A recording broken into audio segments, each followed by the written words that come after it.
पाकिस्तान और ऑस्ट्रेलिया के दरमियान जारी टेस्ट सीरीज़ के पहले मैच में ऑस्ट्रेलिया अपनी पहली इनिंग में 487 रन्स बनाकर आउट हो गई।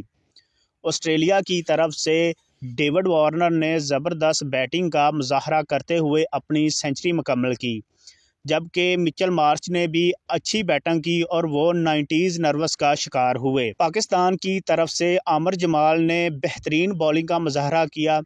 उन्होंने 111 रन्स के इवज़ 6 विकेटें हासिल की और अपने नाम एक मुनफरद रिकॉर्ड कर लिया। वो पाकिस्तान के 14वें ऐसे बॉलर बने जिन्होंने अपने डेब्यू मैच में 5 विकेटें हासिल की, जबकि खुर्रम शहजाद ने 2 विकेटें हासिल की। शाहीन शाह अफरीदी और फ़हीम अशरफ ने एक विकेट हासिल की। अब से कुछ देर पहले पाकिस्तान ने 1 विकेट के नुकसान पर 110 रन्स बना लिए थे।